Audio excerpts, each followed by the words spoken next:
Did you know that one mistake could cost millions of lives? In this story, the USA decided the fate of the war in just a few days.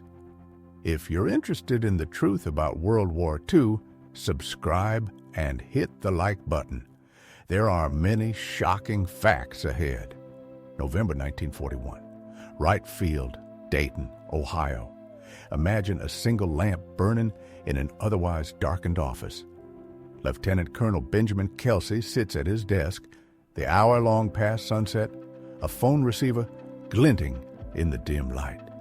He knows that the call he's about to make could end everything, his reputation, his command, his future, because what he is preparing to do will violate direct written orders. The Air Corps had spoken. No external fuel tanks for fighter aircraft. None. The bomber generals, men who believed that their flying fortresses could win wars unaided, had decreed it as gospel. To question the rule was to challenge the very doctrine of the United States Army Air Corps. And yet, Kelsey lifts the receiver. Why? Because he sees what they do not. He understands that without drop tanks, America's fighters will never fly far enough to protect its bombers over enemy skies. Without drop tanks, young pilots will die in flames, alone above hostile territory.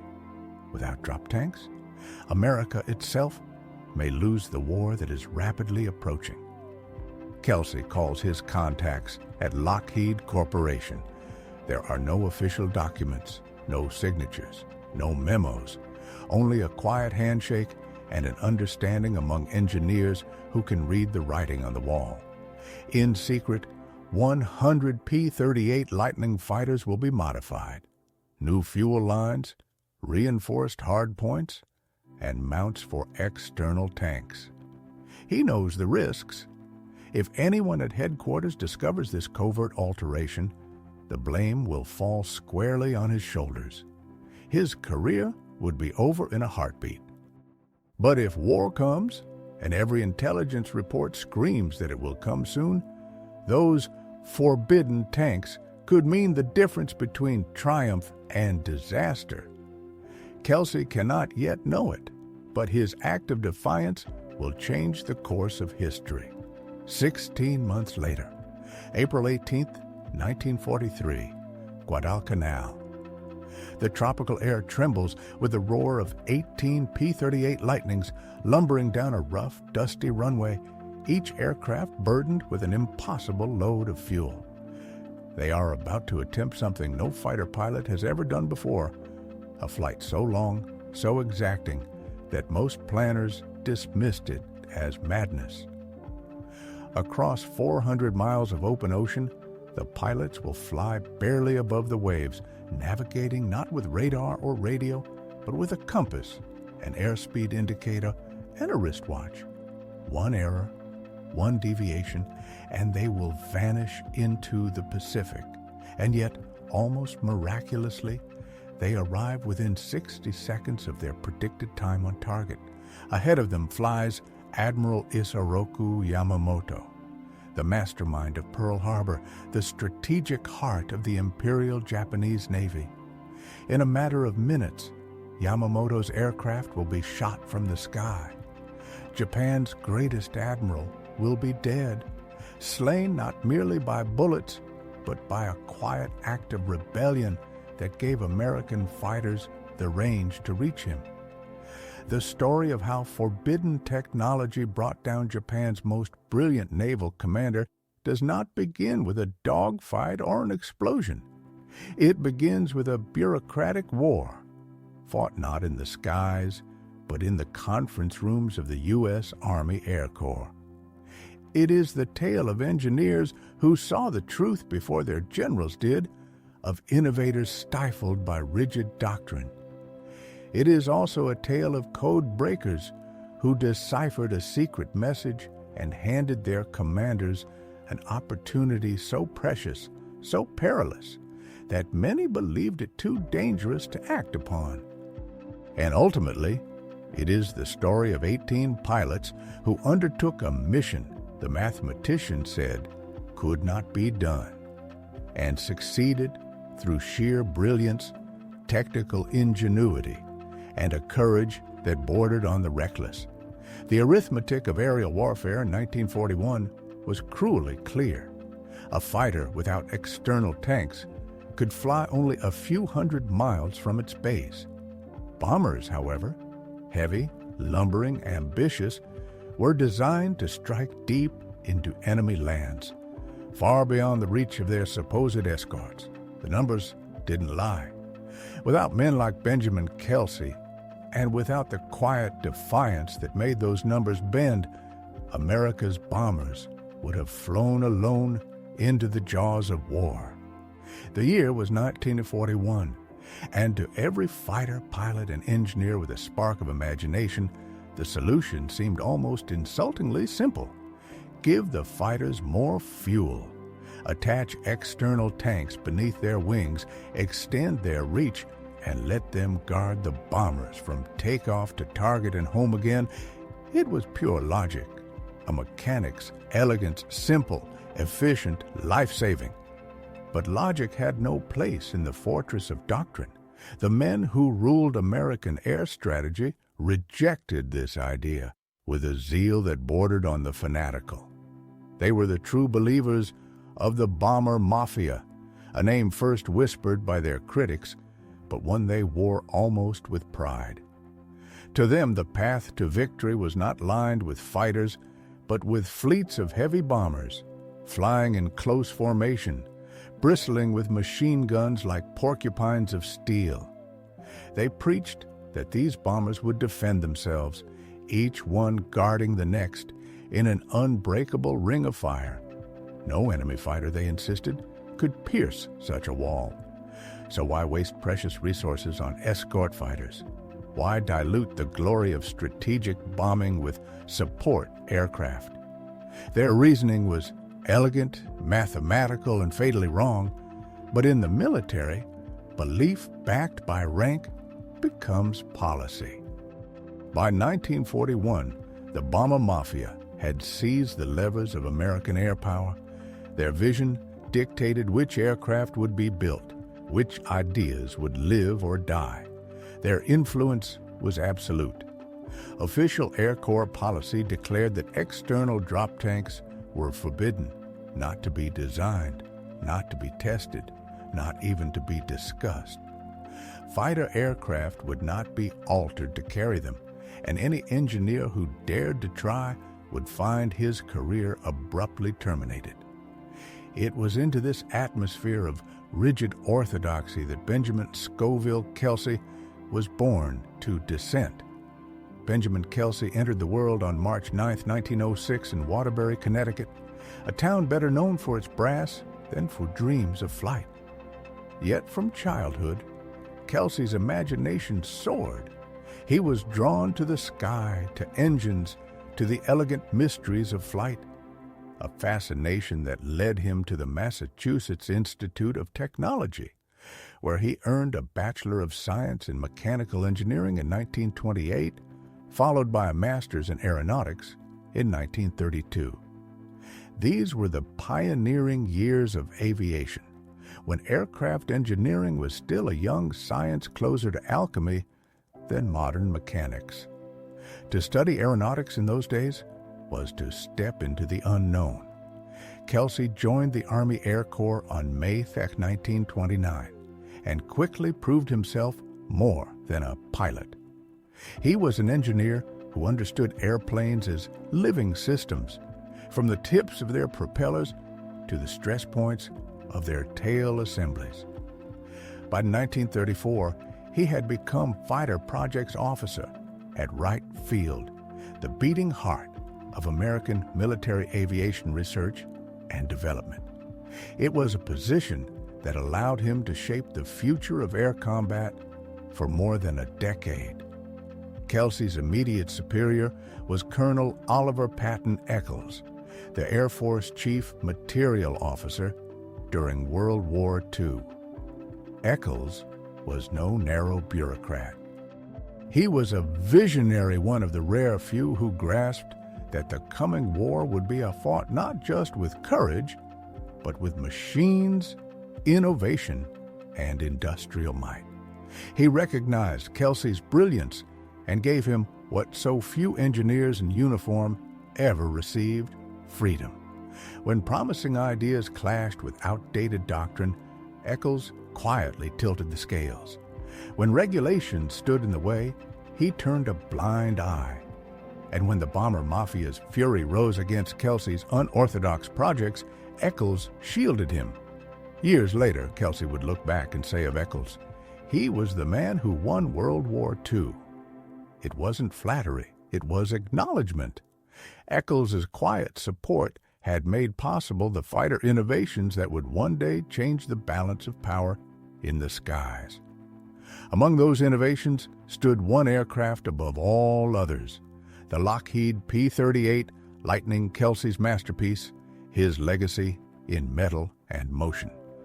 Born from a 1937 Air Corps specification for a high-altitude interceptor, the P-38 broke every convention.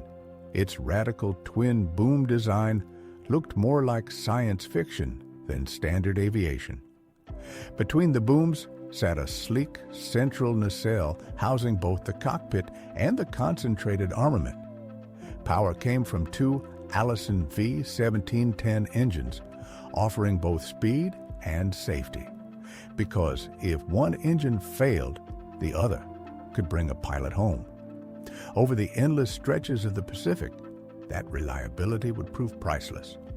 All its firepower 120mm cannon and 4 50-caliber machine guns was packed into the nose. Unlike other fighters whose wing-mounted guns converged at a distance, the P-38's weapons fired straight ahead, delivering deadly accuracy over long ranges. On January 27, 1939, the prototype XP-38 took to the skies for the first time, with Kelsey himself at the controls. He lifted off from Marchfield, California, the sleek silver machine slicing through the morning air like a promise of the future. 2 weeks later, on February 11th, Kelsey pushed the aircraft to its limits on a transcontinental speed run, meant to prove its worth to skeptical brass. He took off at 10:30 a.m., climbed to 20,000 feet, and throttled forward. The flight was flawless, 7 hours and 48 minutes across the continent, a new record for coast-to-coast speed. But as he descended toward Mitchell Field, New York, disaster struck. The engines coughed, the power dropped, the carburetors froze with ice, and in that instant, the dream of effortless flight became a battle for survival. The engines died. In the final seconds of his record-breaking flight, Benjamin Kelsey fought to keep the stricken aircraft aloft. The XP-38, the only one of its kind, glided silently toward disaster. There was no power, no hope of reaching the airfield. He aimed for the open green of the Coldstream Golf Course in New York and brought the prototype down in a desperate, skillful crash landing. Metal screamed, wings tore, and when it was over, the revolutionary aircraft lay in ruins. Kelsey climbed out of the wreckage, shaken but alive. The only XP-38 was gone, but its promise remained. Despite the catastrophe, Kelsey refused to let the project die. The Lightning, as Lockheed had named it, had already proven itself extraordinary. Its speed and range outclassed every other American fighter. Its twin engines offered a safety margin single-engine aircraft could never match. It was the future of aerial warfare, if it could be given the one thing it still lacked: range. Production contracts soon followed. By mid-1941, P-38 Lightnings was streaming from Lockheed's Burbank, California assembly lines. Sleek, silver machines, fast and ferocious. They could climb faster than any fighter in service. But in the vast geography of war that loomed ahead, they remained short-legged giants. The early P-38 variants, through the P-38I, carried 306 gallons of internal fuel. Later versions, the P-38J and P-38L, would increase that to 416 gallons, but those improvements were still dreams on the drafting tables. At cruise power, that meant roughly 900 miles of total range sufficient for homeland defense or coastal interception, but hopelessly inadequate for deep penetration missions. How, Kelsey asked himself, could a fighter designed to defend bombers possibly protect them when it couldn't even reach their targets? The math was unforgiving. Escort missions across Europe or the Pacific would require 200 miles or more. The answer, from an engineer's point of view, was simplicity itself. External fuel tanks light, aerodynamic containers that could be dropped when empty or before combat. The Japanese had already mastered this technology on their Zero fighters as early as 1940.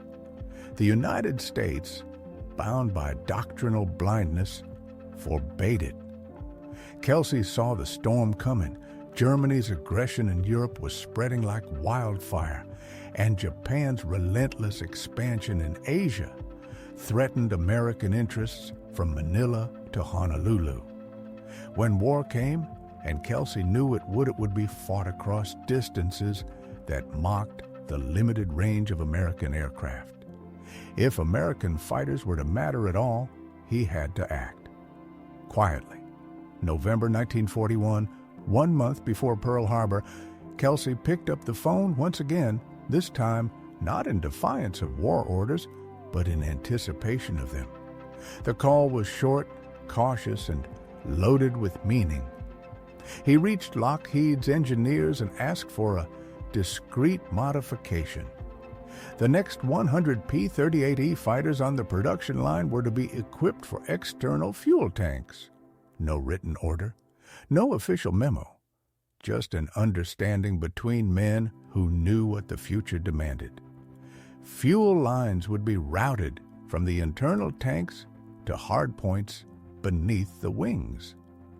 Attachment mechanisms would lock the external tanks securely in place during flight, yet release them instantly with a tug of a handle in the cockpit. The Lockheed engineers didn't need persuasion. They understood both the technical challenge and the danger of being discovered. The modification was unauthorized, borderline insubordinate, and absolutely necessary.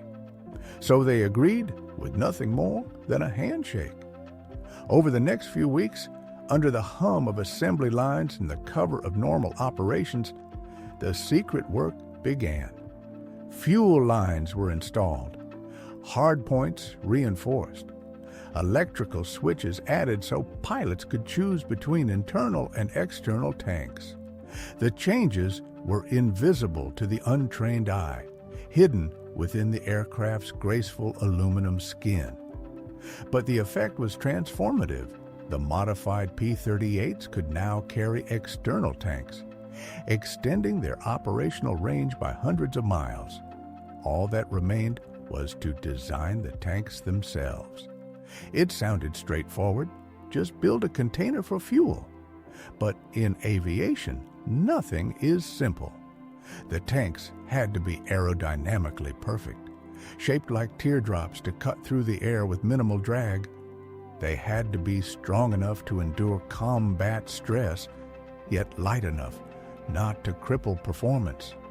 They had to seal flawlessly, for even a pinhole leak could spell disaster at freezing altitudes.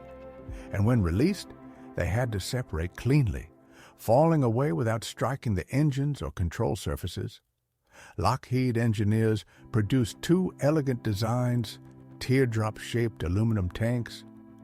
The smaller tank held 165 gallons.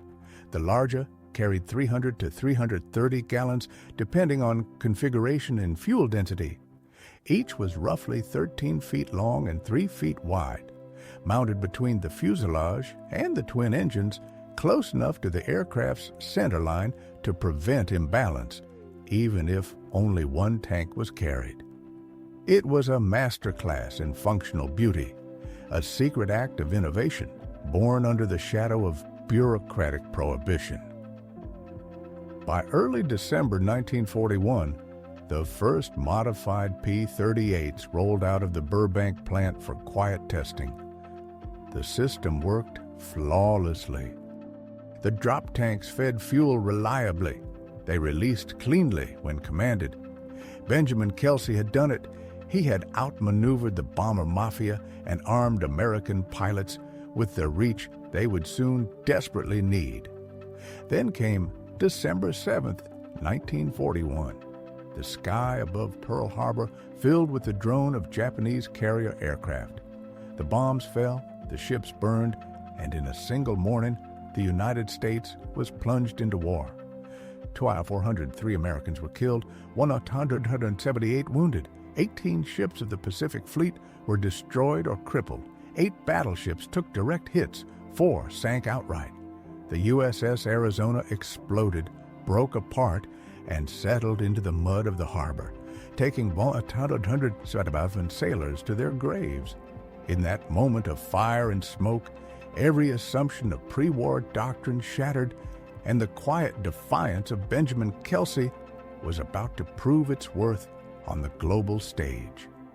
The USS Oklahoma rolled onto her side, her steel hull groaning as she capsized, trapping hundreds of sailors in darkness below the waterline. Oil fires spread across the harbor, smoke rising in black pillars that blotted out the Hawaiian sun. The Japanese strike force, precise and disciplined, withdrew without losing a single capital ship.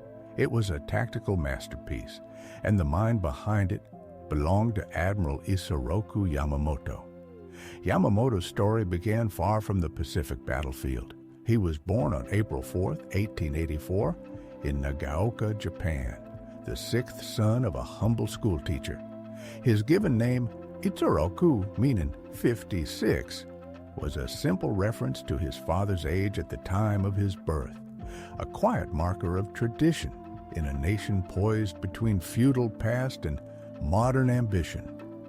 From an early age, Yamamoto was destined for the sea. He entered the Imperial Japanese Naval Academy, graduating in 1904, just in time to witness Japan's astonishing rise as a global power. Barely 21, he served aboard the cruiser Nishin during the Battle of Tsushima on May 27, 1905, the defining naval clash of the Russo-Japanese War. There, amid thunderous gunfire and choking smoke, fate marked him. A Russian shell exploded near his battle station. Shrapnel ripped through his body, shredding his left hand and tearing deep wounds across his abdomen. When the smoke cleared, the young officer was alive, but his index and middle fingers were gone, his body permanently scarred. The lesson burned itself into him. Modern warfare was merciless, swift, and final. In the decades that followed, Yamamoto climbed steadily through the ranks. His mind was as sharp as his will, and unlike many of his contemporaries, he sought understanding beyond Japan's shores. Between 1919 and 1921, he studied at Harvard University, mastering English and immersing himself in economics, especially the petroleum industry, the lifeblood of modern war.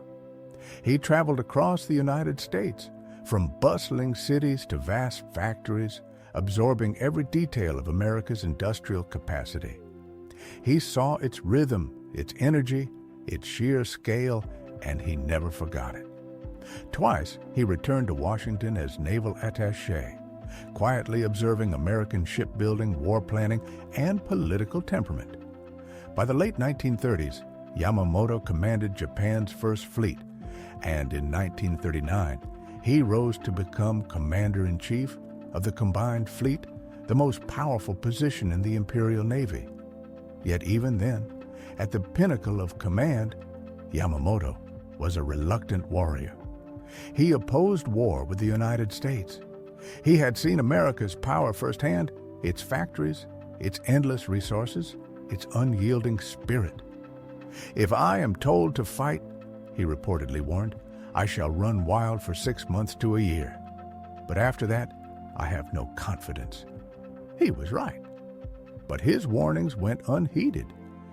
Japan's leaders believed America was weak, too democratic, too divided, too soft for a long war. Yamamoto knew better, yet when duty demanded, he obeyed. He began crafting the only strategy that could give Japan a fleeting chance at victory, a crippling surprise attack that would destroy the U.S. Pacific Fleet before America could mobilize. December 7, 1941, the plan unfolded with clockwork precision. The Pearl Harbor strike achieved total surprise. Battleships exploded where they lay at anchor.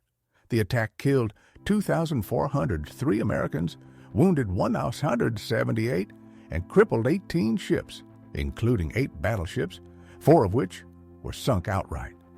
But amid the flames, 2 crucial targets were missing: America's aircraft carriers. They were not in port. They survived, and with them, the heart of future American power at sea. The raid that Yamamoto had designed to buy Japan time instead forged American unity. Across the United States, public opinion crystallized into something Yamamoto had dreaded all along: resolve. The sleeping giant he had feared was awake, and it was furious. 6 months later, Yamamoto struck again, seeking to destroy the American carriers at Midway Atoll. It was a bold and intricate plan, too intricate. He believed American codebreakers could not possibly decipher Japanese communications. He was wrong. American cryptanalysts had broken the JN-25 naval code, reading Yamamoto's orders almost as he wrote them. They knew his timing, his routes, his intentions. The trap was set. Between June 4th and June 7th, 1942, the Battle of Midway unfolded, a 4-day clash that shattered Japan's naval supremacy. On June 4th, dive bombers from USS Enterprise, Yorktown, and Hornet struck with devastating accuracy. By June 7th, the Yorktown herself had been sunk. But 4 Japanese fleet carriers lay beneath the waves, along with hundreds of elite pilots, men who could never be replaced. Japan's carrier air groups, its most experienced, perfectly trained aviators, were gone. The balance of power in the Pacific had tilted forever. Yamamoto survived Midway, but his strategy did not. The 6 months he had promised to run wild were over. What followed was the slow, relentless erosion he had always feared, industrial attrition on a scale Japan could not endure. By early 1943, the Pacific tide had turned. The American landing on Guadalcanal in August 1942 began a brutal, grinding campaign that raged until February 1943. Japanese soldiers fought with suicidal courage, but America's factories fought with endless productivity. For every aircraft Japan built, America built 5. For every ship Japan launched, America launched 10. The arithmetic of war was merciless, and Yamamoto could see the sum of it clearly. In April 1943, desperate to regain momentum, he planned Operation Waigo, often called Waigo in Allied reports, a massive aerial counteroffensive across the Solomon Islands and New Guinea. Beginning on April 1st and running through April 16th, Yamamoto's combined fleet unleashed 350 aircraft in coordinated strikes meant to stall the Allied advance and lift Japanese morale after the crushing loss at Guadalcanal. It was bold, exhausting, and futile. The raids inflicted damage but changed nothing. Yamamoto knew it. The war was lost. Only its final act remained unwritten. Still, he carried on with the discipline of a samurai.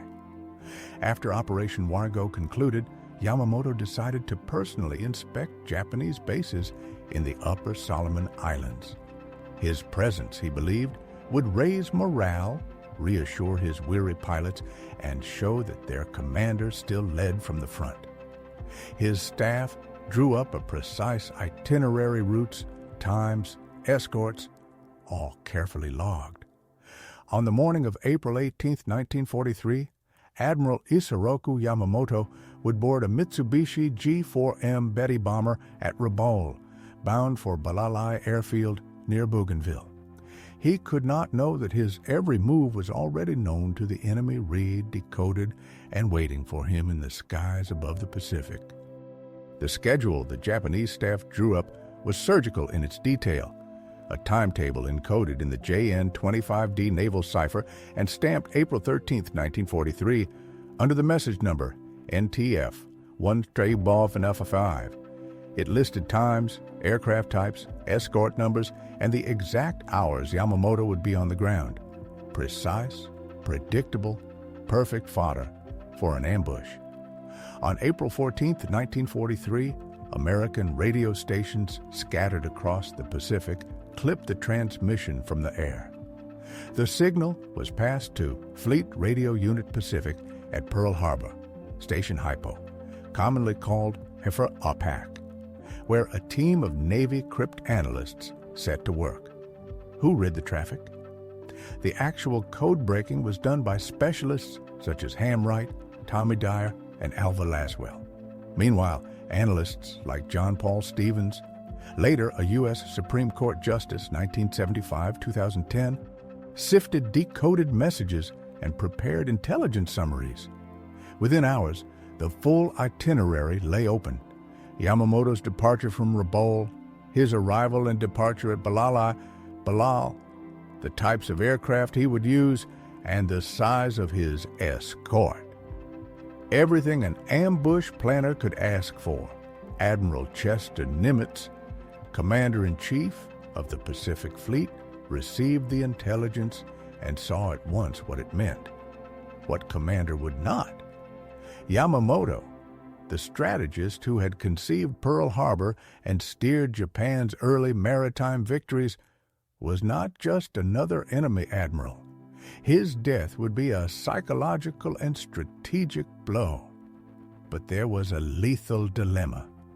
Exploit the break in Japanese ciphers and risk exposing that the codes were compromised, or let the opportunity pass and preserve the secret that had given America a decisive edge. Who decides such a trade, lives now or intelligence forever?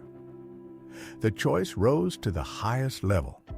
Secretary of the Navy, Frank Knox, took the material to President Franklin D. Roosevelt.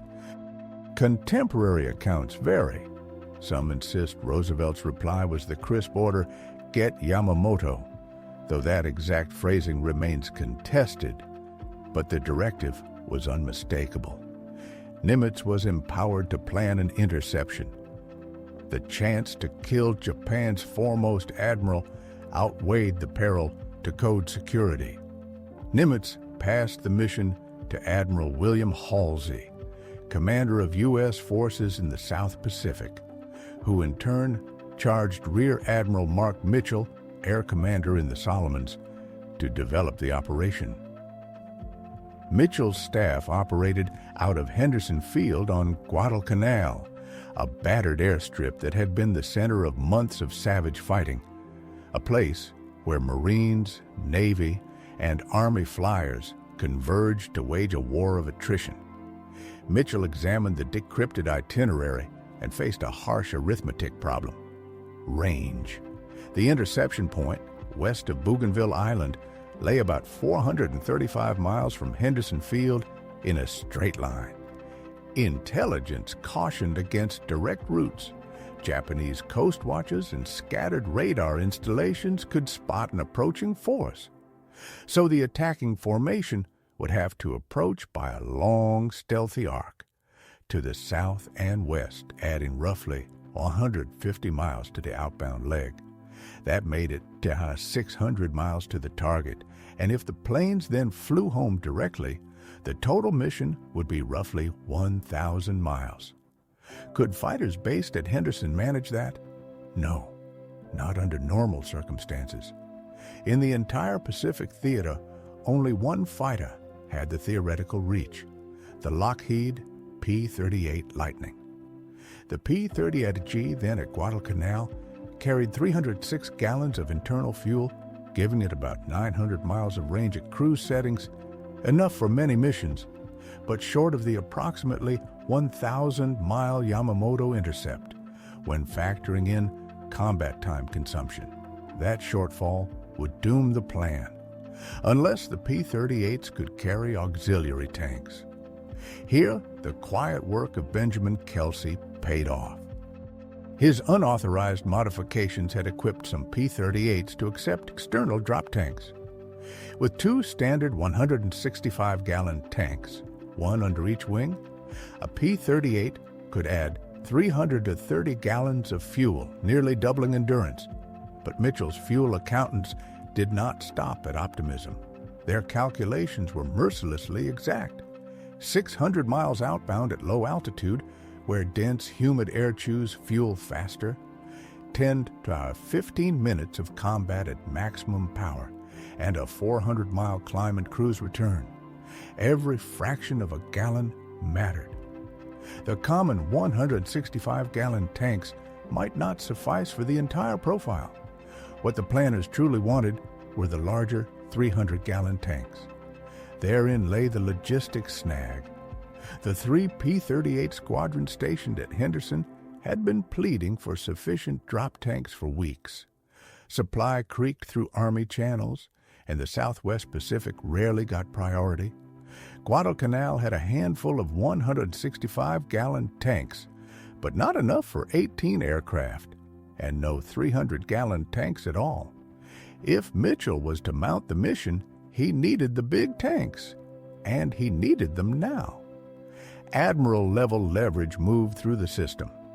That night, cargo transports lifted from Port Moresby, New Guinea, carrying a precious freight, 20 300-gallon drop tanks.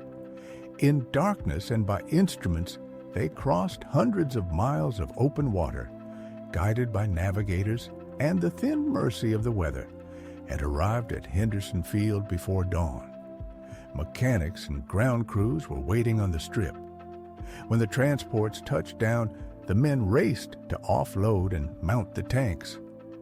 Each P-38 was fitted with one 300-gallon tank and one 165-gallon tank, a loadout chosen to balance capacity and handling.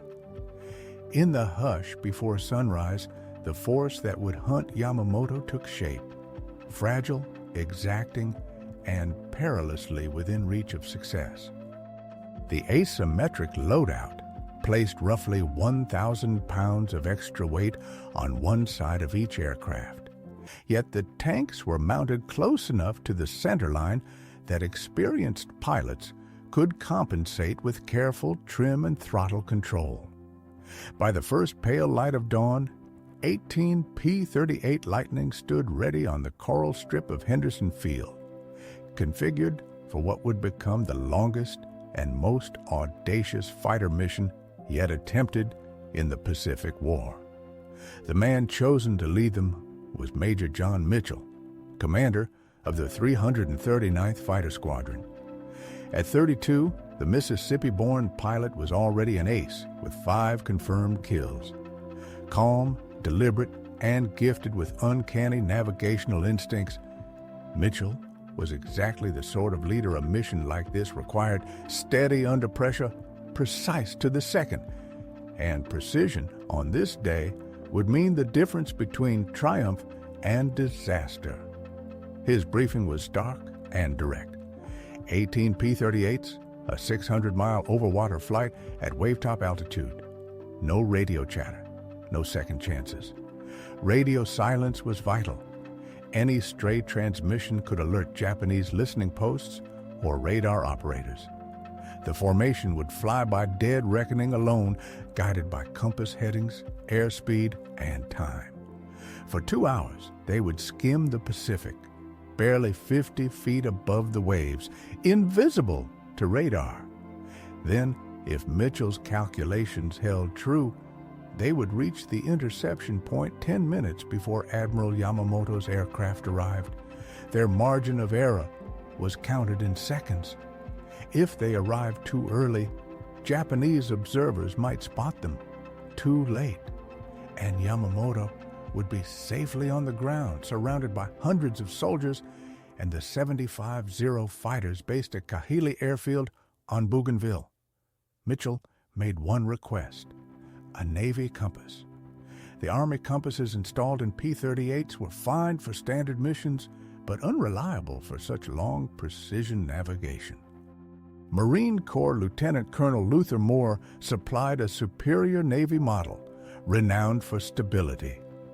Ground crews installed it in Mitchell's cockpit that very night. Every fraction of an advantage mattered now. The mission plan divided the squadron into two distinct formations. The killer flight, 4 aircraft that would dive on Yamamoto's bombers and deliver the kill.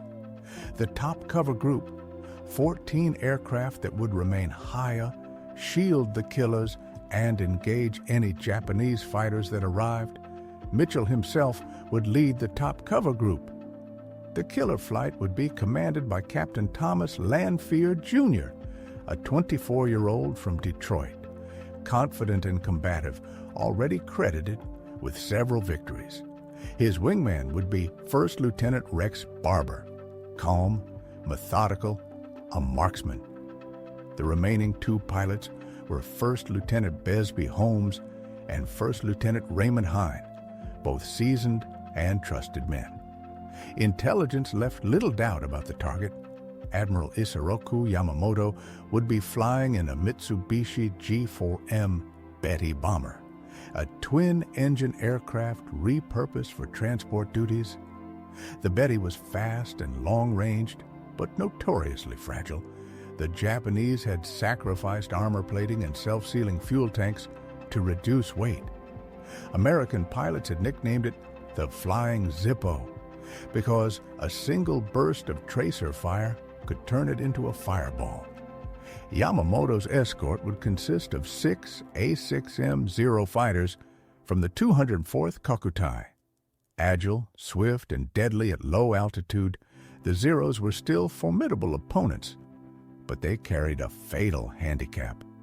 To save weight, most Zeros on Bougainville flew without radios, making coordination in combat difficult, especially against a disciplined formation like Mitchell's. On the evening of April 17th, the selected pilots gathered in the cramped, humid operations dugout at Henderson Field.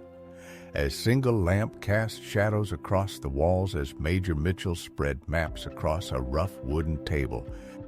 The air smelled of sweat, tobacco, and aviation fuel. Around him stood Admiral Mitchell, no relation, Marine and Navy officers, and the hand-picked fighter pilots who would soon take part in one of the most daring operations of the war. Mitchell's finger traced the route over the maps, 5 flight legs, each precisely calculated. They would first fly southwest, 85 miles from Guadalcanal, then northwest for 106 miles, turn west for 135 miles, swing north-northeast for 75 miles, and finally head northwest again to the intercept point west of Bougainville. Total distance, roughly 600 miles out. Every heading, every minute, every gallon of fuel had been plotted. As the men listened in silence, they knew they were stepping into history, a mission that defied both range tables and the limits of human endurance. The following morning, at sunrise, they would lift off toward the horizon to strike at the very heart of Japan's naval command. They would fly 50 feet above the Pacific, so low that the propeller wash would ripple the waves beneath them. At that altitude, they would be ghosts beneath radar, beneath visibility, moving unseen through the vast blue silence. Navigation checkpoints would be rare, fleeting only, the distant silhouettes of islands breaking the endless horizon. Everything depended on Major John Mitchell's ability to keep the formation on course, to measure drift by instinct and calculation, to hold true headings while skimming just above the sea. One pilot finally asked the question everyone was thinking: what's our fuel margin? Mitchell didn't soften the truth. With full internal fuel and external drop tanks, they would have 10 minutes of combat at full power. No more. Enough time, perhaps, to intercept, attack, and escape. But if unexpected headwinds rose over the ocean, the return trip might fall short. If the fight dragged on longer than 10 minutes, some aircraft would simply run dry over enemy waters. And if any drop tank malfunctioned, if a valve jammed or a pump failed, that pilot would have to turn back immediately or risk ditching in the open sea. The room was silent for a moment. The mission's balance was razor-thin, a knife edge between triumph and tragedy. Success demanded flawless execution, precise timing, and no small measure of luck. Another voice broke the quiet. What if we miss him? Mitchell's answer was blunt, almost cold. Then we'll have burned fuel for nothing, risked 18 planes and 18 pilots, and Yamamoto will live to keep commanding Japan's fleet. Failure, he made clear, was not an option. A final question came from the back of the room, one everyone dreaded to voice. What are our odds of actually finding him? Mitchell paused, calculating in silence. Finally, he looked up. About 1,000 to 1, he said. No one spoke after that. They didn't need to. The pilots knew they would go anyway, because this mission wasn't merely military, it was personal.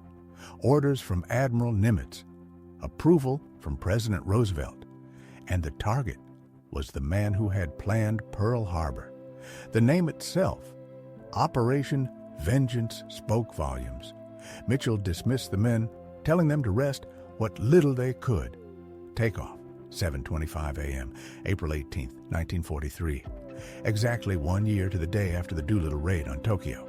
That timing was no coincidence. Some missions gained symbolic weight by chance. This one had been chosen for it. That night, the Henderson Field Flight Line was alive with quiet purpose. Ground crews crawled over the 18 P-38 Lightnings, performing final checks beneath the dim glow of flashlights. Engines were tested, fuel systems inspected, drop tanks topped and sealed against leaks. Ammunition belts were fed into the 450 caliber machine guns and single 20 mm cannon in each fighter's nose. Some pilots carved messages into their bombs or ammo cans, tiny defiant gestures to fate. Others sat alone, writing letters home without saying where they were going or why. Most tried to sleep. Few succeeded. 400 miles away at Rabaul, Admiral Isoroku Yamamoto prepared for his morning flight. His aides pleaded with him to cancel. Intelligence reports warned of increased American air activity. Long-range P-38s had been seen farther afield than before. Flying on a fixed route and Schedule A detail broadcast in clear Japanese hierarchy was dangerous. But Yamamoto refused. The war in the Solomon Islands had gone badly. Morale among Japanese troops was crumbling after months of defeat and hunger. His presence, he believed, could lift their spirits, remind them that Tokyo had not forgotten them. To cancel now would send the wrong message. So the inspection would go ahead, exactly as planned. That morning, Yamamoto dressed not in his crisp white naval uniform, but in the khaki of an army officer, a practical choice for a journey through forward airfields where camouflage, not ceremony, was survival. Outside, engines idled on the tarmac. The Admiral's transport, a Mitsubishi G4M Betty bomber, waited, its fuel tanks brimming, its fate sealed by a message intercepted half a world away. The bases on Yamamoto's itinerary were mostly army installations scattered across the Upper Solomons. Wearing an Army uniform, rather than his signature white naval attire, would help him blend in, ease the soldiers, and project unity among Japan's fighting branches. He gathered his briefing papers, offered quiet farewells to the staff who would remain at Rabaul, and stepped into the humid morning light. 2 Mitsubishi G4M Betty bombers waited on the airstrip, engines rumbling to life in the warm air. Yamamoto would take the lead aircraft, accompanied by his personal aide and the fleet medical officer. His longtime chief of staff, Vice Admiral Matome Ugaki, prepared to board the second Betty with several other officers. Ordinarily, the 2 men flew together.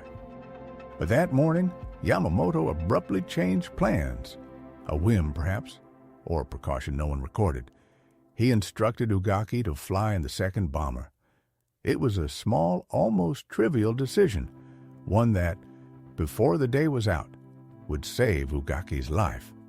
At 0600 Tokyo time, roughly 0800 local, the twin bombers lifted from Rabaul's runway, escorted by 6 A6M0 fighters of the 204th Air Group.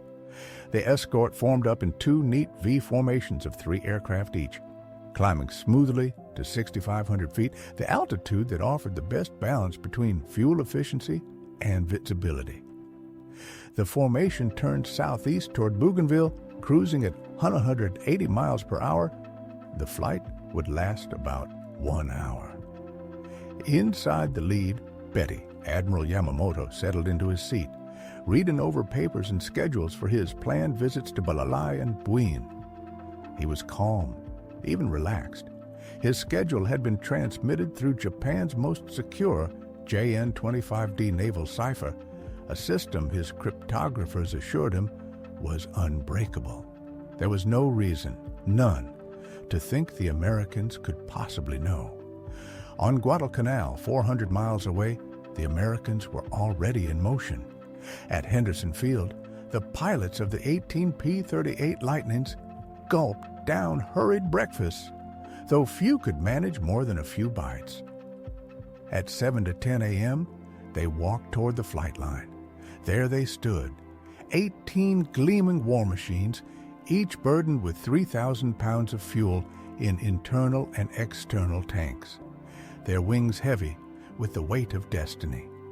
The overloaded aircraft would need every inch of Henderson's 2,000-foot dirt runway, barely adequate even under normal conditions.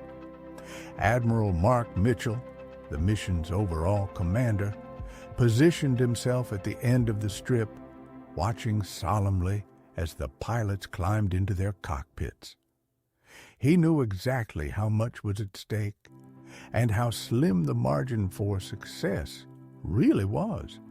At 7:25 a.m., April 18, 1943, 1 year to the day after the Doolittle raid on Tokyo, Major John Mitchell advanced his throttles and released the brakes. The engines roared, straining under the fuel weight, and his P-38 crept forward, gaining speed over the rough ground. The end of the runway rushed toward him. At the last possible moment, the Lightning clawed into the air, clearing the trees with barely 50 feet to spare. Behind him, 17 fighters followed, launching at 30-second intervals. Over the waters east of Guadalcanal, the formation assembled in a loose, sweeping combat spread, sunlight glinting off the twin booms as they leveled off for their long southward run. Then came the first problem. First Lieutenant Joseph Moore reported that his drop tanks had failed to feed. The selector valves jammed. Without auxiliary fuel, he couldn't possibly complete the mission. He turned back toward Henderson Field, his role in the historic flight ending before it began. Moments later, disaster nearly struck again. First Lieutenant James McClanahan, accelerating down the runway, felt his right tire explode. Shreds of rubber tore from the wheel. threatening to send the aircraft careening off the strip. By sheer skill and nerve, he managed to keep the P-38 straight and get airborne. But returning with a blown tire was suicide. McClanahan, too, banked for home. 2 aircraft down, both from the killer flight. Mitchell acted instantly. He reassigned 2 pilots from the top cover group to fill the gap. Lieutenants Besby Holmes and Raymond Hine would now join Captain Thomas Lanphier, Jr. and Lieutenant Rex Barber in the attack group tasked with killing Yamamoto. Mitchell himself would lead the remaining 12 aircraft in high cover. That left 16 P-38 Lightnings. They dropped low, 50 feet above the ocean, and began their long approach south. The roar of engines blended with the hiss of the waves. Radio silence was total. Communication now existed only through hand signals and mutual trust. The pilots could see each other's planes, see the glint of Mitchell's canopy ahead, but could not speak. Some said later the spray occasionally misted their cockpit glass. Others claimed they saw sharks moving lazily beneath the waves or driftwood gliding past. One pilot even confessed that for a moment exhaustion overcame fear and he nodded off, trusting Mitchell's navigation completely. The flight was monotonous, punishing, and nerve-wracking. Cockpits became ovens under the tropical sun. The pilots sat uncomfortably atop parachutes, life rafts, and survival packs, their muscles stiff, their eyes stinging with sweat. Mitchell flew by compass, airspeed, and time, nothing else. No radio beacons, no radar, no landmarks, except the endless, shimmering sea. Each passing minute was a quiet defiance of probability, a testament to discipline, calculation, and the unbending resolve of men who knew exactly why they were flying. He read the wind from the surface of the sea, not from instruments, not from charts, but from the subtle language of the ocean itself. The long, angled crests of the waves told him where the air was moving. When he saw the whitecaps shifting slightly to one side, he knew the wind was pushing the formation, nudging them off course. Mitchell adjusted the compass heading by a degree or two, compensating for drift so slight that no instrument could have measured it. It had to be perfect. Even a 1-degree error held over 2 hours would mean missing the target by miles. And in this mission, there would be no circling back. If they were off course, if they missed Yamamoto's flight by even a few minutes, they would have no fuel to search, no way to correct. They would have to turn for home and accept the bitter weight of failure. The 5-leg route took them in a sweeping arc, southwest from Guadalcanal, curving gradually northwest, then north toward the interception point. The detour added distance, but it kept them clear of Japanese-held islands where coast watchers could have spotted them and radioed warnings ahead. For 2 unbroken hours, the P-38s droned on, a mechanical heartbeat over an infinite sea. The world was reduced to the monotone hum of engines, the shimmer of heat, and the slow creep of fuel gauges as the Allison engines devoured the gasoline that Benjamin Kelsey's forbidden drop tanks had made possible.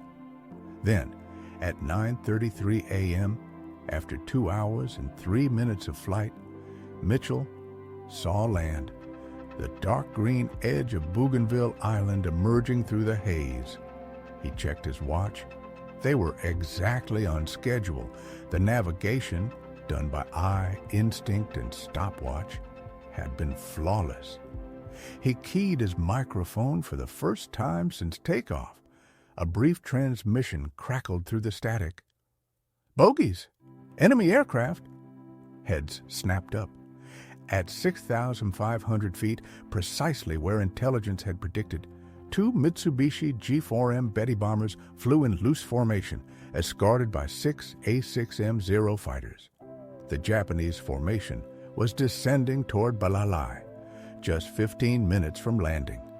Yamamoto was there, exactly on time, exactly where the decrypted message said he would be.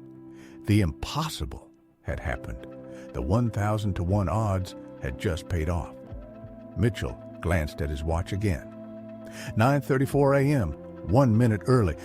His navigation was accurate to within 60 seconds over a 600-mile flight. Mitchell's hand dropped to the jettison lever. Drop tanks. 18 pairs of aluminum tanks detached with a metallic clang, tumbling toward the ocean in silver flashes. 3,000 pounds fell away from each fighter. Freed of their burden, the Lightning surged forward. Mitchell shoved his throttles to the stops. The Allison engines howled, turbochargers shrieking as they spooled up to full power. The formation split. The killer flight, 4 P-38s under Captain Thomas Lanphier Jr. and Lieutenant Rex Barber, dropped lower, diving toward the 2 Betty bombers. Above them, Mitchell led the remaining 12 Lightnings in a steep climb to 18,000 feet, ready to intercept any Zeros that might launch from Kahili Airfield. In the lead, Betty. Someone spotted movement below. Tiny silver shapes rising from the sea. The twin boom silhouette was unmistakable. American fighters. Here, in airspace Japan considered safe. The Betty's pilot threw the aircraft into a hard diving turn, racing for the jungle canopy where the dense green foliage could shield them. The second bomber followed, engines straining. Above, the 6 Zero escorts rolled into steep dives, their guns flashing as they plunged to meet the climbing P-38s. Lanphier saw them coming. In a heartbeat, he made his choice. He could chase Yamamoto's bomber or turn to meet the Zeros head-on. He chose the latter.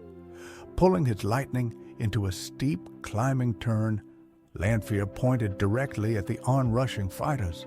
His guns blazed, tracer fire slicing through the air.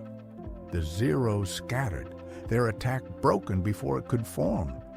Lanphier had sacrificed his chance at the bomber, but in doing so, he saved his flight.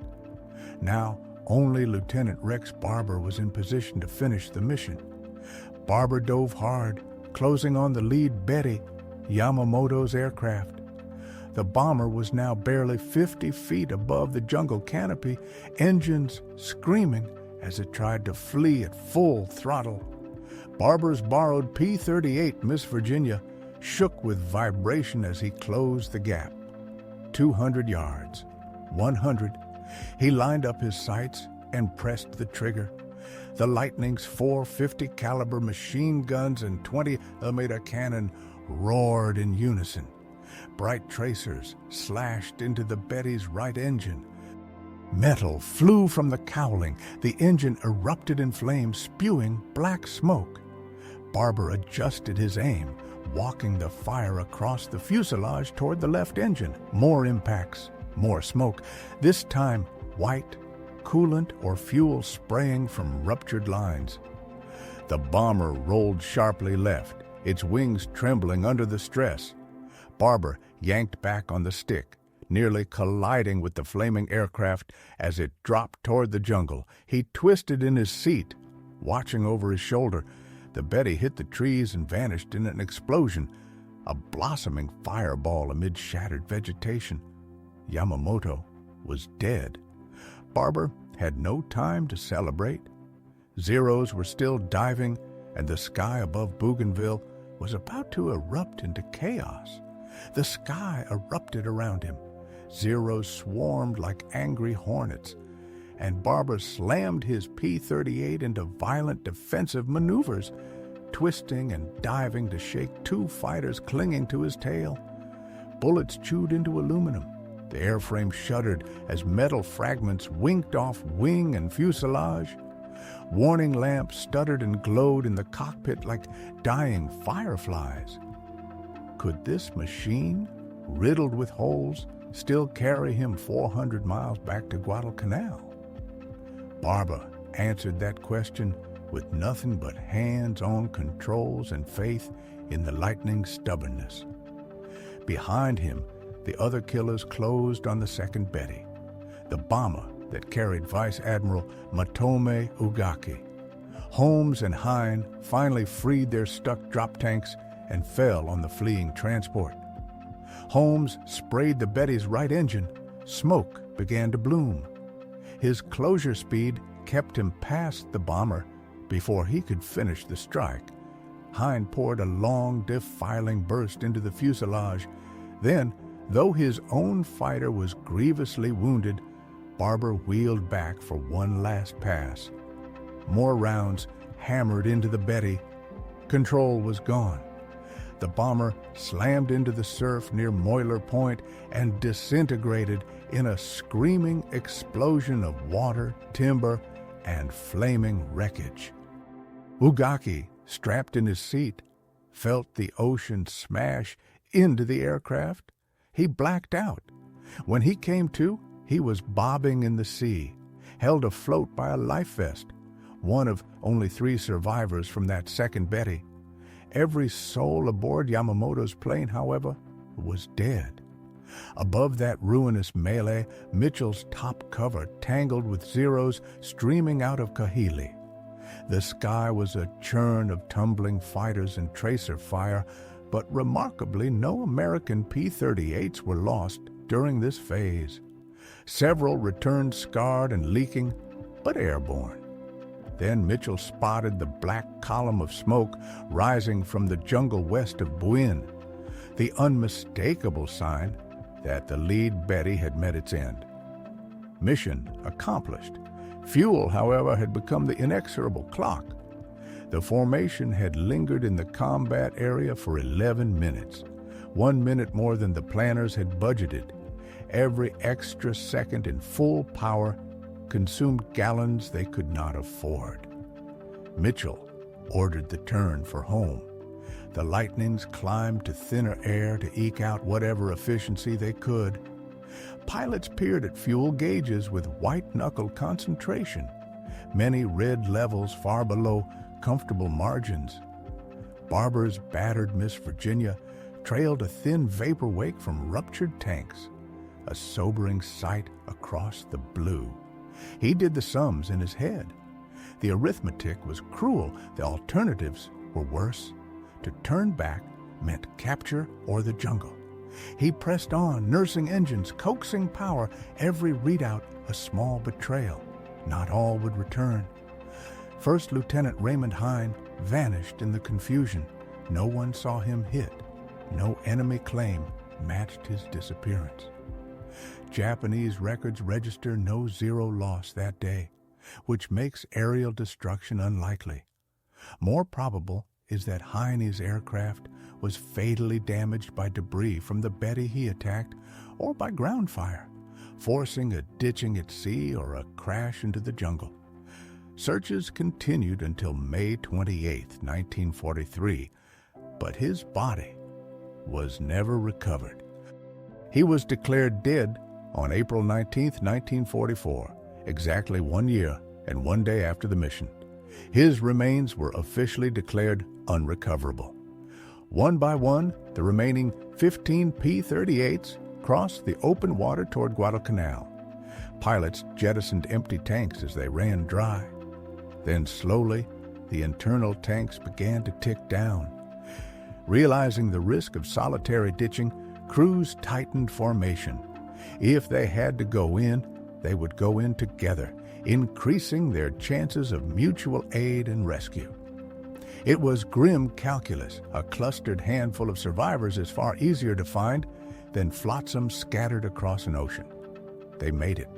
One after another, the Lightnings slid back onto Henderson Field with fuel gauges flirting with zero. Barber's aircraft was a flying ledger of the battle. 104 bullet holes counted in fuselage and wings, a hulking dent where debris had struck the underside, and a mangled intercooler. By any reasonable measure, it was a miracle that Miss Virginia and her pilot had flown 400 miles in that condition. Debriefings began at once. Mitchell confirmed the smoke plume over Buyan. Barber stated that he had shot down a Betty at that location. Lanfear described violent encounters with Zeros and claimed hits on an enemy bomber, though in the fog of combat, his account stopped short of certainty. Combat confuses truth. Adrenaline and smoke distort memory. What everyone agreed upon without dispute was that at least one, and probably two, Bettys had gone down. The central burning question remained, was Admiral Isoroku Yamamoto aboard one of those aircraft? Answering it would take time. Crash sites lay in rugged, inaccessible jungle that Japanese teams would have to reach by foot, and confirmation would not be immediate. In the meantime, the operation's secrecy was paramount. If Tokyo learned that Allied cryptanalysts had read their most sacred codes, Japan would change ciphers overnight, and America would lose its priceless window into enemy intentions. So Halsey and Mitchell moved quickly, not to boast, but to exploit. They planned additional long-range P-38 sorties across the Solomons, leveraging the one advantage the United States had pried loose: information the enemy did not know had already been stolen. To conceal the true origin of their intelligence, American commanders orchestrated a careful deception. Subsequent P-38 missions were launched deep into Japanese territory, striking various targets across the Solomon Islands. To the enemy, it appeared that American fighters now routinely possessed such range, that Yamamoto's death had been a matter of chance, a random encounter in the growing reach of Allied air power, rather than the result of a precisely engineered ambush born of broken codes.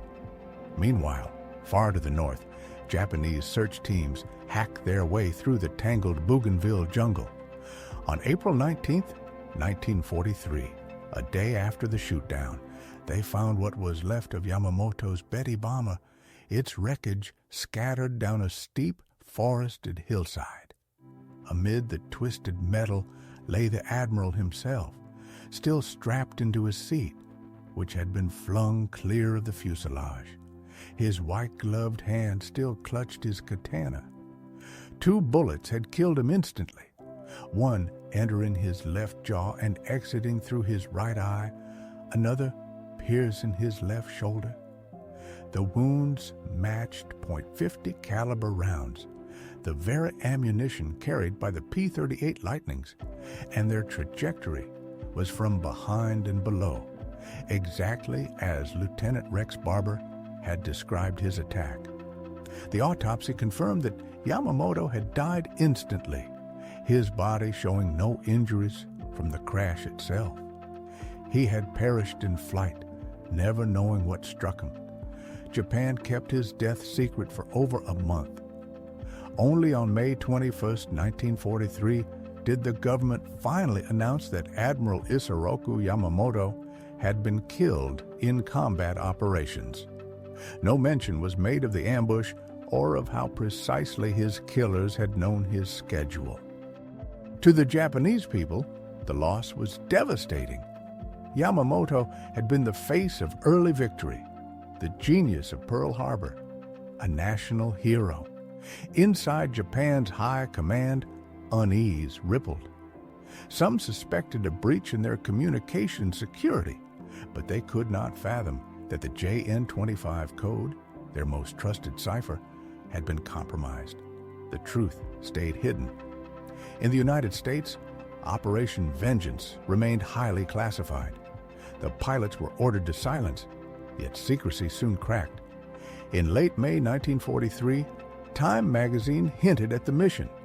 Then, in October, it published a detailed account naming Captain Thomas Lanphier, Jr. as the man who had downed Yamamoto. The article infuriated Navy intelligence officers. It was a catastrophic leak that risked revealing the Allies' code-breaking triumph.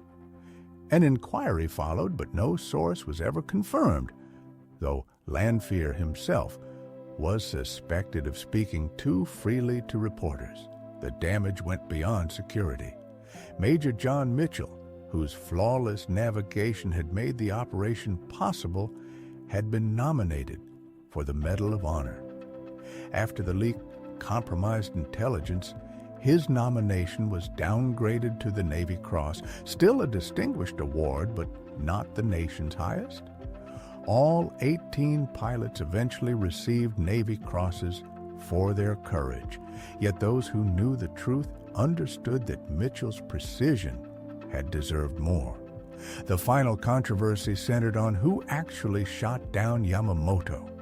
Lanphier, ambitious and eloquent, claimed the kill, describing how he had climbed through the Zeros, then dived to strike the Admiral's Betty from above, a tale that played well in speeches and later in politics.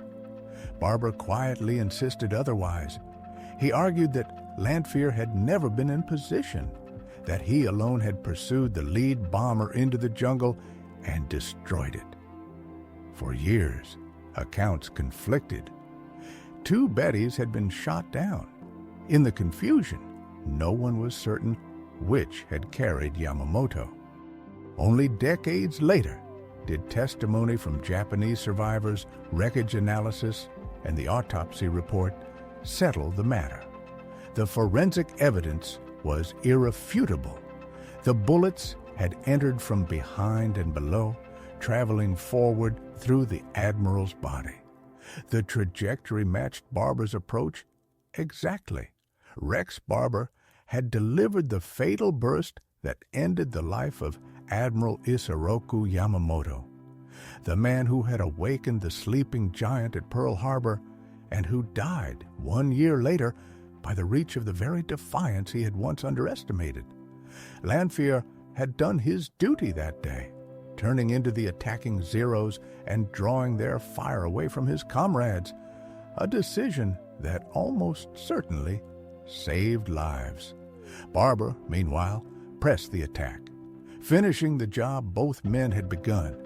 Each had acted with courage, and each had fulfilled his role under impossible pressure. Yet history, when stripped of pride and politics, tells its story plainly. The rounds that killed Admiral Isoroku Yamamoto came from the guns of Lieutenant Rex Barber. For decades, the question of credit festered.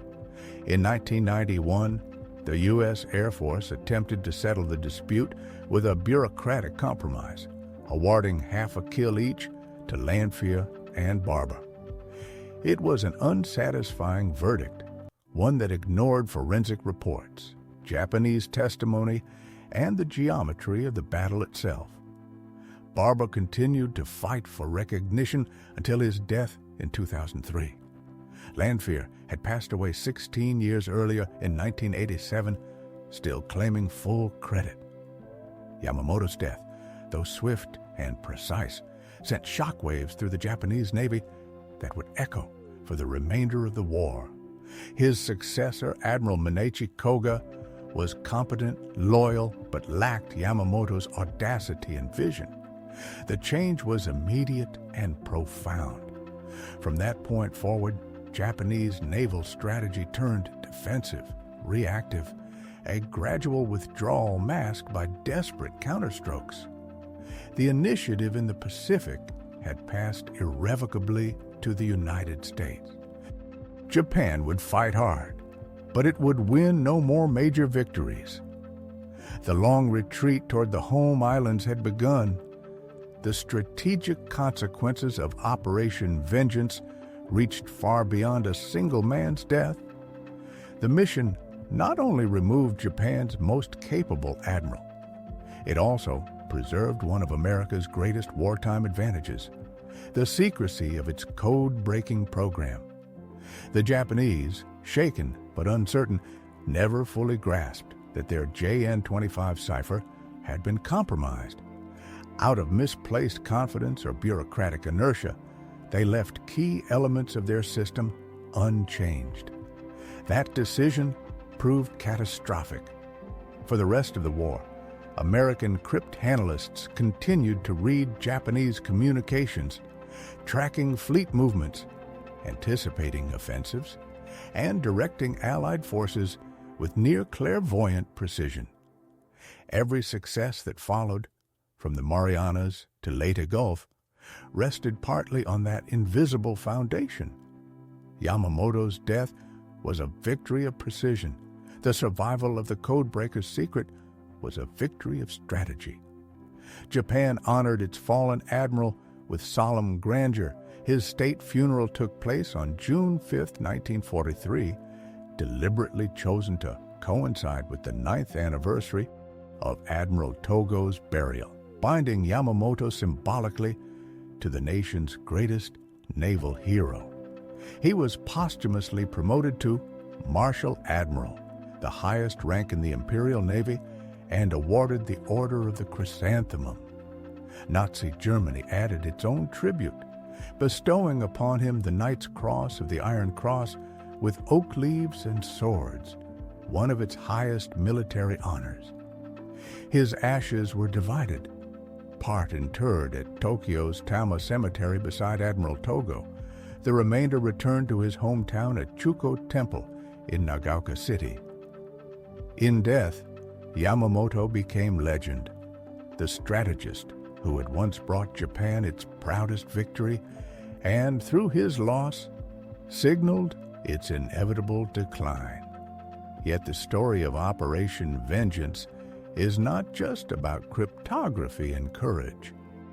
It is also about technology and the defiant foresight of one man, Benjamin Kelsey. Had Kelsey obeyed the rules in November 1941, the P-38 Lightning would never have been fitted for drop tanks. The mission that brought down Yamamoto would have been impossible. The chain of cause and effect is crystal clear. Kelsey authorized the unauthorized modifications. Lockheed engineers implemented them.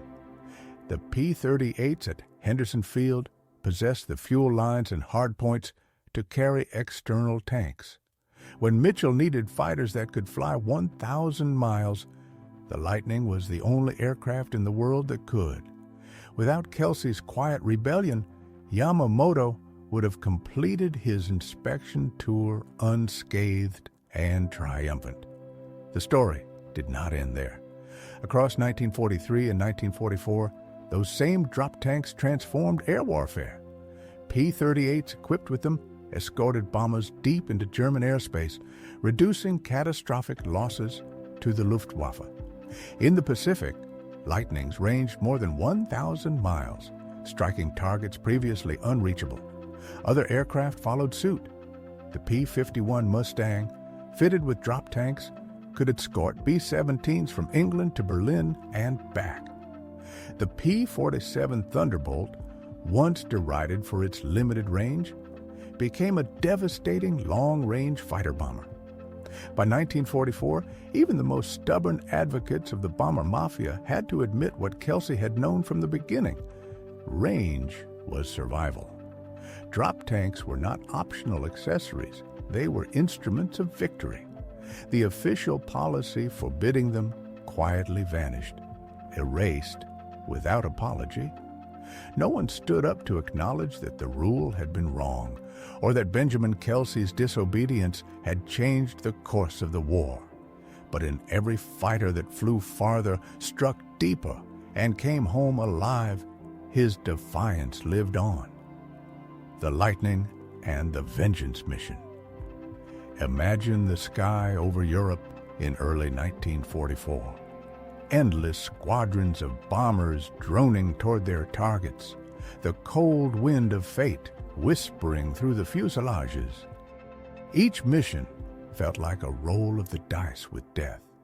Before the days when long-range fighter escorts became commonplace, bomber crews faced brutal odds. Statistically, they could expect to survive no more than 25 to 30 missions before being shot down, killed, or captured. Those were not mere numbers. They were men, names, faces, and futures balanced on probability. Then everything changed. Once drop-tank-equipped fighters began to escort the bombers continuously, the mathematics of survival were rewritten. Completing a tour of 25 missions no longer felt miraculous. It became likely. Thousands of lives, once teetering on the edge of extinction, were suddenly spared by the union of engineering and courage. And into this story stepped a figure already immortal in aviation lore, Charles Lindbergh. Lindbergh's return to the skies. It was mid-1944, over a year after the famed Operation Vengeance, when Lindbergh re-entered the world of combat aviation. Denied official military service because of his pre-war opposition to American involvement, he found another path as a civilian technical consultant for United Aircraft. Picture this: April 24, 1944. Lindbergh sets out for the Pacific. By May 21st and 22nd, he's flying his first combat missions, not as a celebrity aviator, but as one of the men. Between May and September of that year, he would fly roughly 50 sorties, transforming the way pilots thought about their machines and their limits.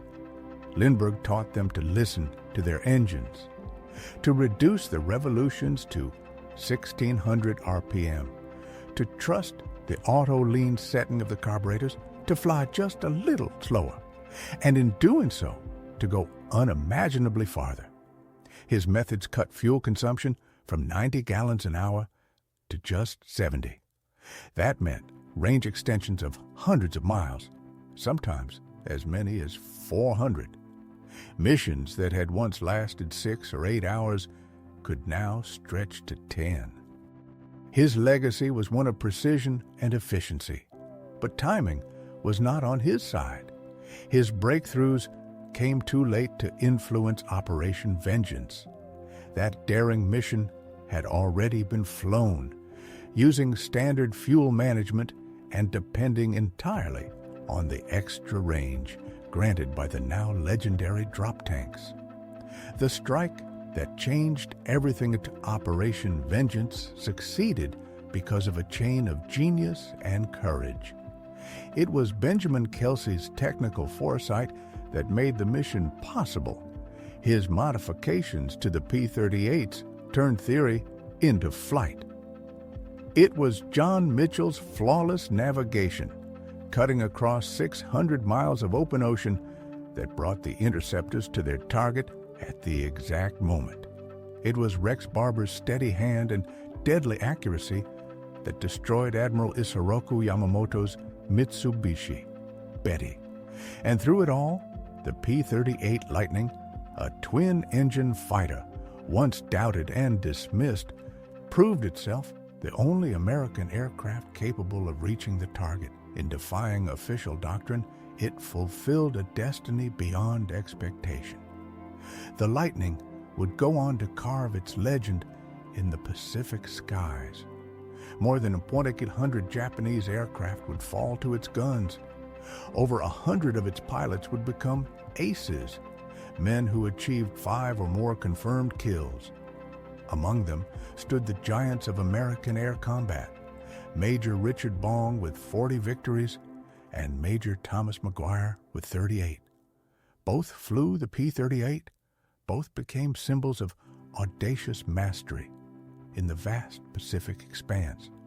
With its long range, resilience, and fearsome firepower, the Lightning was the very embodiment of what that theater demanded, a machine built for endless water, tropical storms, and sudden death.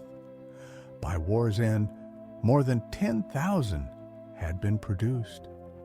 In Europe, it gradually yielded to the P-51 Mustang, whose high-altitude finesse made it the new darling of the skies. But in the Pacific, where endurance and twin-engine reliability ruled, the P-38 remained sovereign until the final day of conflict.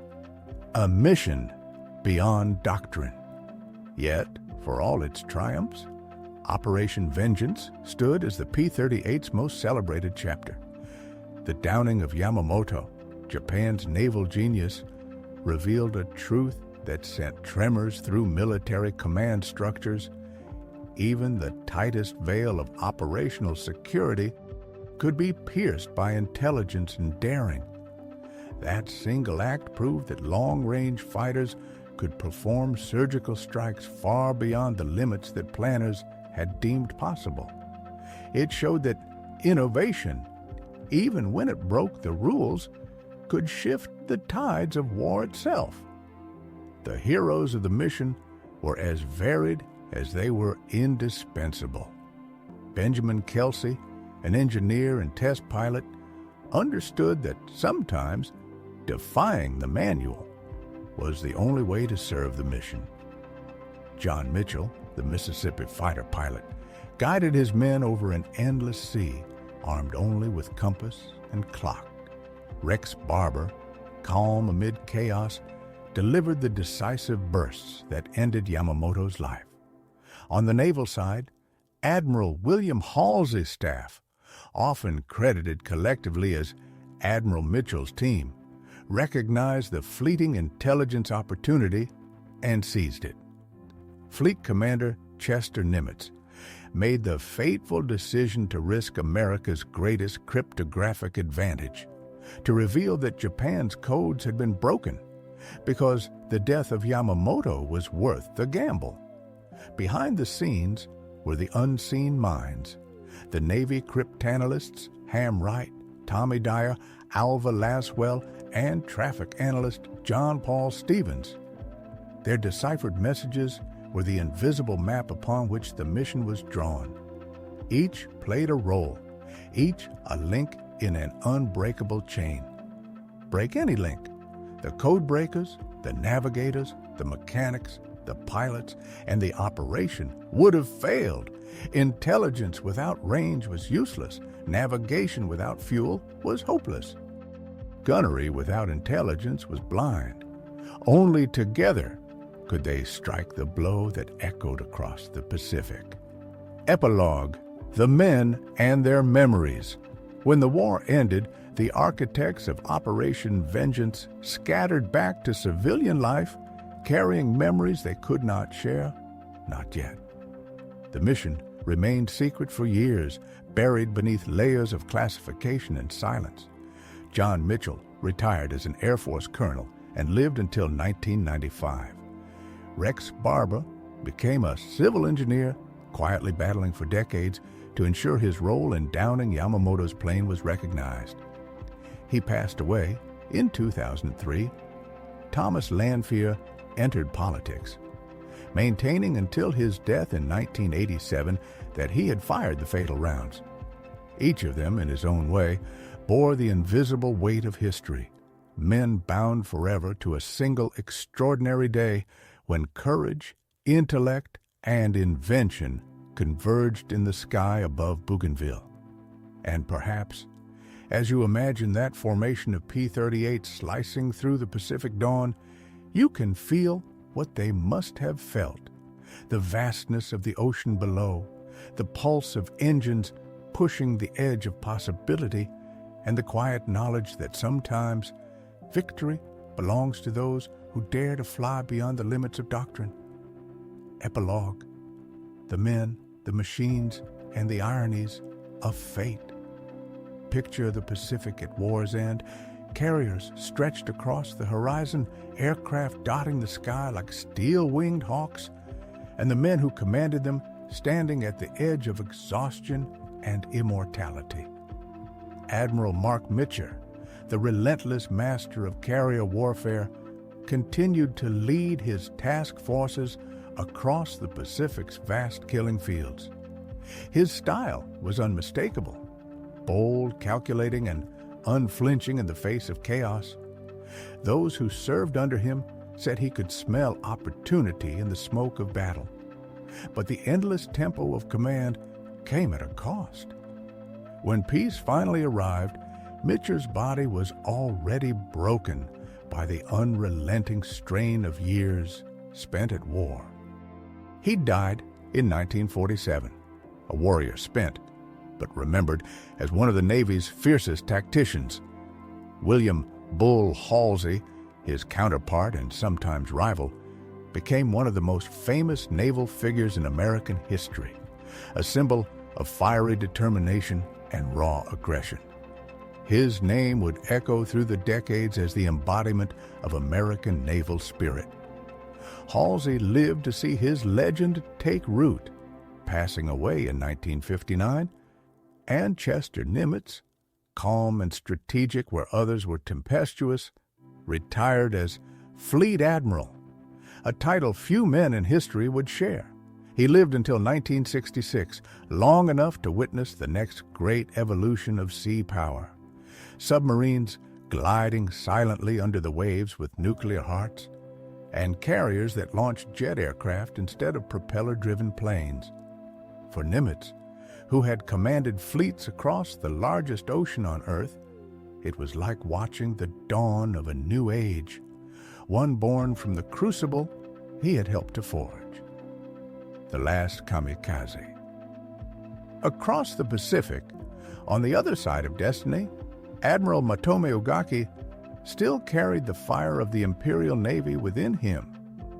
He had survived the crash of the second Betty bomber, the one that perished alongside Yamamoto's, and continued to serve through the dying days of Japan's empire. Then came August 15, 1945.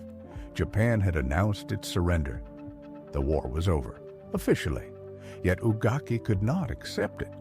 Bound by the old code of the samurai, he chose death over the shame of submission. That evening, he led one final kamikaze flight toward Allied ships near Okinawa. His plane was shot down, and he was killed within hours of the peace he could not live to see. His final act, tragic, defiant, inevitable, was a symbol of a nation's spirit at its breaking point. The engineer who changed everything. While admirals made headlines, Benjamin Kelsey remained largely invisible to history's spotlight. His fingerprints, however, were on the very machinery that shaped victory. The man who had made drop tanks a reality, the innovation that made Operation Vengeance possible, received little public acknowledgement during his lifetime. For decades, his contribution remained buried beneath layers of classification. Promotions came, quietly but steadily. Brigadier General, September 5, 1952. Retirement, December 31, 1955. Afterward, Kelsey turned his intellect toward the future, consulting for the aerospace industry, helping shape the jet age fighters that would rule the skies to come. He died on March 3, 1981, at the age of 74, old enough to have witnessed a revolution. The piston-engine P-38s he had once nurtured had given way to the thunder of supersonic jets. The F-15 Eagle soaring faster than sound, its lineage traceable to his early vision. Kelsey never flew a combat mission. His superiors considered him too valuable to risk. Yet his impact was felt in every fighter that returned home because of his ideas. Beyond Operation Vengeance, his influence reached into the very core of American air power. He played a crucial role in developing the P-51 Mustang, perhaps the finest fighter of the war, and later championed the P-80 Shooting Star, America's first operational jet fighter. He was not the man behind the trigger, he was the man behind the possibility, the lesson of vengeance. And what, in the end, does Operation Vengeance teach us? It is not merely the story of Yamamoto's death or of the aircraft that brought him down. It is a parable about innovation versus doctrine, about courage not only in battle, but in the realm of ideas. Militaries thrive on structure, on the reliability of rules. Regulations ensure discipline, predictability, and safety. But when they become chains that strangle imagination, they endanger the very purpose they were designed to protect. Kelsey understood that. He saw that the bomber mafia, with its rigid prohibition against drop tanks, was clinging to an illusion, a doctrine already obsolete in the face of a changing war. He could have played it safe. He could have followed orders and avoided risk. But he didn't. He authorized modifications without written approval, taking full responsibility if his gamble failed. That quiet act of rebellion created the range that made Operation Vengeance possible, the range that allowed American pilots to cross hundreds of miles of ocean, intercept Yamamoto's plane, and in doing so, save thousands of lives in the years that followed. The final irony. The story ends with an irony so sharp it almost feels poetic. Isoroku Yamamoto, the architect of Pearl Harbor, had opposed war with the United States. He had warned his superiors that America's vast industrial capacity would crush Japan in any prolonged struggle. And in the end, he was killed by the very force he had feared most, the power of American innovation. The drop tanks, the range, the precision, all products of the ingenuity and engineering audacity he knew Japan could not match. It was as though fate itself had turned his prophecy into a weapon, proving that in war, victory belongs not only to the brave, but to those who dare to imagine differently. He died because mathematics and habit betrayed him, because the Japanese cipher systems, which their cryptographers believed unbreakable, were in fact riddled with unseen cracks, and because Isoroku Yamamoto, ever the man of discipline, was too punctual for his own survival. His schedule, down to the minute, became the instrument of his death. The Americans who conceived and carried out Operation Vengeance knew the stakes. They were gambling with the crown jewel of their intelligence effort, the code-breaking capability that had peeled back the veil of Japan's war plans. To use that knowledge to kill a single man was an extraordinary risk. If Tokyo had realized that its codes were compromised, the advantage could have vanished overnight. The war's balance might have shifted in ways no one could foresee. The Japanese never made the connection, but the danger had been real, the razor's edge very thin. Was it worth it? Historians still debate that question. Yamamoto's successor lacked his brilliance, but Japan's strategic position by April 1943 was already beyond repair. The empire's resources were bleeding away. Its industrial base could no longer sustain the fight. His death carried more symbolic weight than strategic consequence. For Japan, it was a wound to pride, the loss of its greatest naval hero. For America, it was a salve, retribution for Pearl Harbor, justice carried on the wings of the P-38. But in truth, wars of industry are not won by heroes. They are won by numbers. By then, America was building aircraft carriers faster than Japan could sink them, forging aircraft at a pace that no Japanese factory could match. The arithmetic was merciless, and Yamamoto, more than any other Japanese commander, had understood it. His death silenced a voice of realism within Tokyo's war councils, but it did not alter the inevitable outcome written in steel and smoke: legacy of the drop tank. And yet, from that mission's technical foundation, the humble drop tank, grew a legacy that endures 8 decades later. The same principle that carried P-38 Lightnings to their destiny in 1943 still defines air combat today. Modern fighters, the F-15 Eagle, the F-16 Fighting Falcon, the F-A-18 Super Hornet, all rely on external tanks to reach distant targets. The Eagle often soars with 3 tanks, holding roughly 350 gallons of fuel. The Falcon adapts, flying with 2 or 3 tanks depending on the mission. The Super Hornet, striking hundreds of miles from its carrier, extends its claws through these detachable reservoirs of endurance. Even stealth aircraft, those ghosts of the 21st century, make trade-offs. The F-35 Lightning II, descendant of its World War II namesake, can mount external tanks when operating in less hostile airspace, sacrificing stealth for range, speed, and reach. Each modern tank, made of advanced composites, withstands speeds and stresses the aluminum shells of 1943 could never imagine.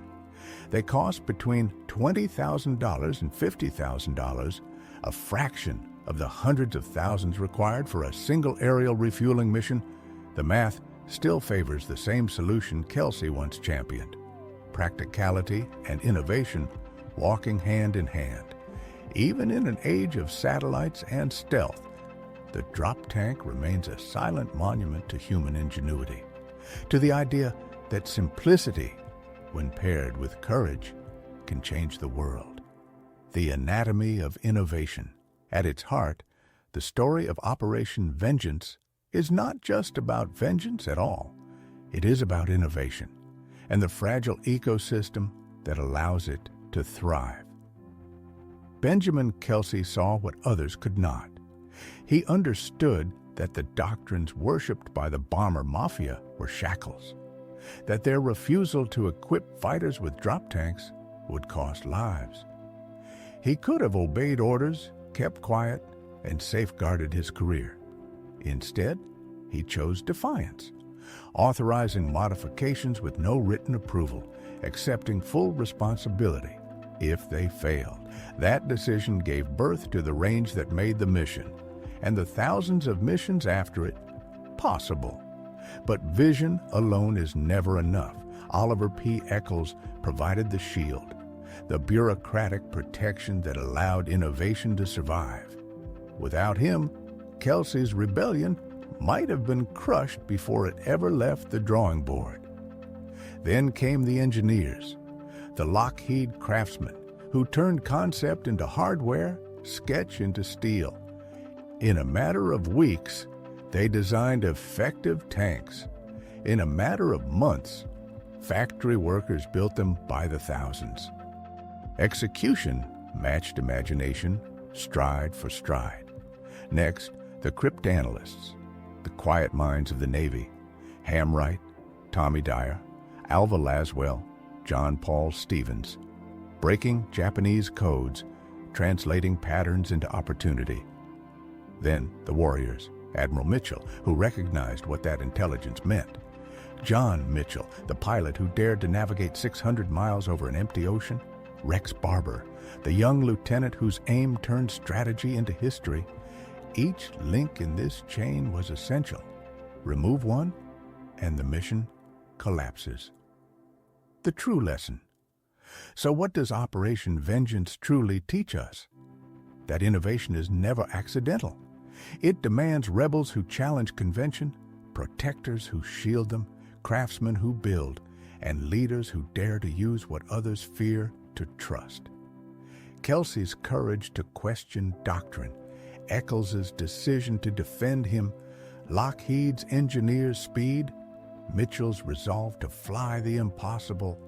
Together, they formed a living equation of progress. Technology creates the possibility. Human choice creates the miracle. And that, perhaps, is the deepest irony of all. Yamamoto, the man who foresaw Japan's defeat at the hands of American industry, was killed by the very force he most respected, by the relentless innovation that turns imagination into power, by the conviction that the rules exist to be rewritten when the future depends on it. When Benjamin Kelsey died in 1981, history barely noticed.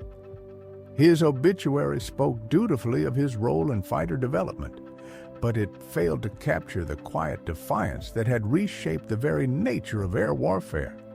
The headlines celebrated pilots and heroes, not engineers. The world remembered the men who fired the guns, not the man whose decisions made it possible for them to reach their target. This obscurity is no accident. It is a pattern as old as war itself. Battlefield valor dazzles the public imagination. Soldiers who charge into fire become heroes. Pilots who shoot down enemy aircraft become aces.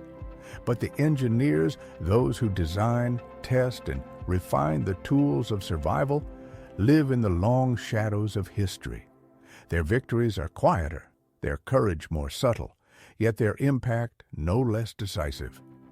Operation Vengeance succeeded not because of one man, but because of the intricate machinery of collaboration that spanned every level of human effort. Engineers crafted the tools, cryptanalysts uncovered the secrets, planners shaped the strategy, pilots carried it through to its thunderous conclusion. Each piece was vital. None alone could have triumphed.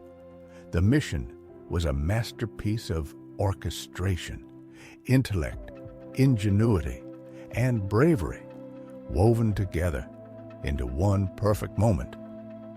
The enduring blueprint. 80 years later, the same truth endures.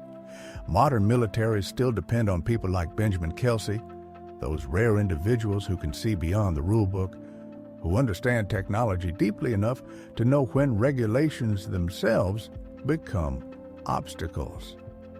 They rely on engineers who can turn concept sketches into operational hardware before the next war begins. They need commanders bold enough to wield new capabilities in ways no manual can predict.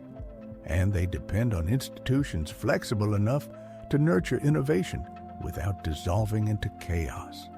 It is a delicate equilibrium, the eternal balancing act between discipline and imagination. Too much rigidity and progress suffocates. Too much freedom and coherence shatters.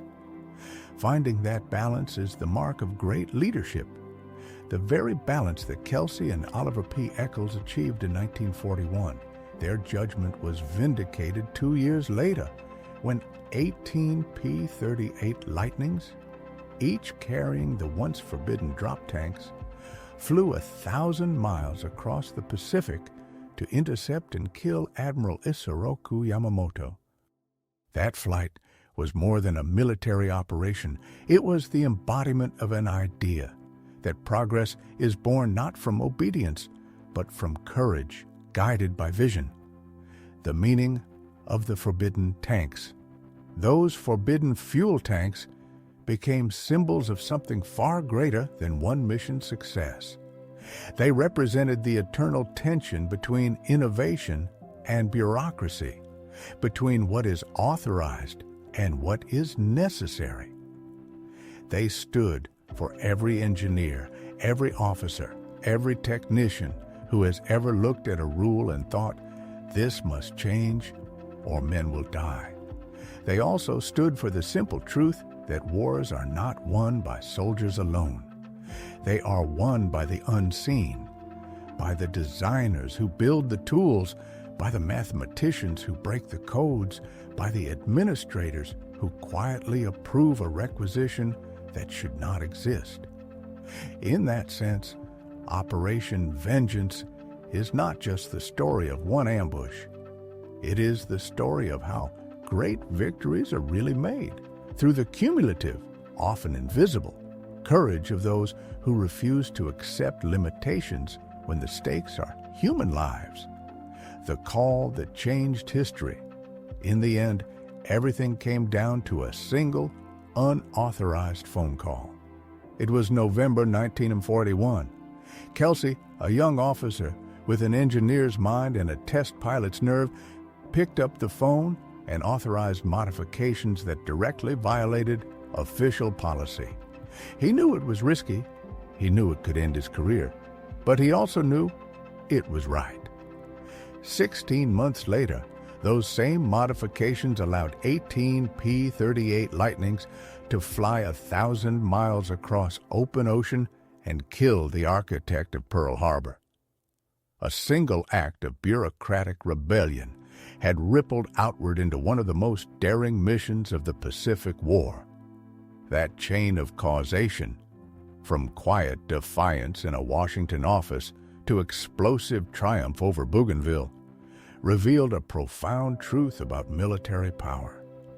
It is built not only on bravery in combat, but on courage in conception. The kind of courage that questions, that innovates, that breaks a rule when survival demands it.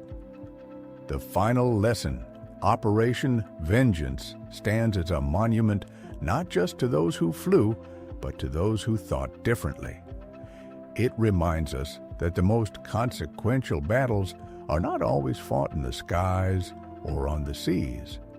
Some are fought in meeting rooms, in laboratories, and in the quiet moments when a single mind chooses to defy convention for the sake of what must be done. Benjamin Kelsey's defiance did not make headlines, but it made history. And in that, perhaps, lies the most enduring lesson of all. That victory often begins not with the roar of engines or the flash of gunfire, but with one person looking at an impossible rule and daring to say, "We can do better."